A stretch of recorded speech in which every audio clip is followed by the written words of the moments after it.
Inilah fakta di Masjid Nabawi yang jarang orang ketahui. Nomor 5-nya bikin kaget. Ayo kita lihat. Oke guys, ini ya 7 fakta mind-blowing Masjid Nabawi yang jarang diketahui publik. Tapi sebenarnya yang mind-blowing banyak banget. Oke, kita simpelkan aja menjadi 7. Yang pertama, biaya listriknya fantastis. Masjid Nabawi adalah satu bangunan tertua yang dipasangi listrik di awal keberadaan listrik di Saudi Arabia sekitar tahun 1909. Setiap bulan ternyata Masjid Nabawi menghabiskan biaya listrik hingga 35 miliar rupiah. Dari AC, lampu, hingga layar LED, semuanya beroperasi 24 jam demi kenyamanan jamaah. Dan itu gratis. Yang kedua, AC-nya raksasa, berjarak 7 km guys.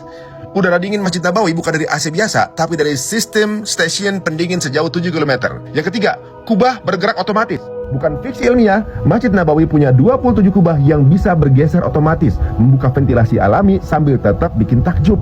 Ditambah ada payung otomatis raksasa, nggak tanggung-tanggung, 250 payung raksasa setinggi 26 meter, bisa buka tutup otomatis, dan satu payung bisa lindungi 800 orang. Yang bisa tentunya satu payung itu menurunkan 8 derajat Celcius. Keren banget ya. Keempat, luas masjid dan kapasitasnya. Masjid Nabawi saat ini luasnya lebih dari 400.000 meter persegi, bisa menampung 1 juta jamaah, dan akan terus diperluas hingga 1,6 juta meter persegi. Lebih dari 25.000 karpet impor langsung dari Belgia dan Turki. Nggak cuma empuk, tapi punya pola khusus dan diganti secara berkala. Yang udah pernah kesana pasti tahu rasanya bagaimana empuknya yang bikin betah. Bahkan bisa menampung sampai 2 juta orang. Selama Ramadan saja, yang beribadah di masjid itu 30 juta orang. Masya Allah. Kelima, nggak ada kotak amal di masjid. Loh, biayanya dari mana ya? Jadi Masjid Nabawi sejak 2003 dilarang ada kotak amalnya. Nah, biayanya dari pemerintah dan juga wakaf umat sebagai dana operasional Masjid Haram dan juga Masjid Nabawi. Dan pemerintah Saudi udah menyiapkan anggaran sekitar 2 miliar rial. Bayangin, banyak bener ya. Yang keenam, di Masjid Nabawi ada perpustakaannya. Pasti jarang yang tahu nih.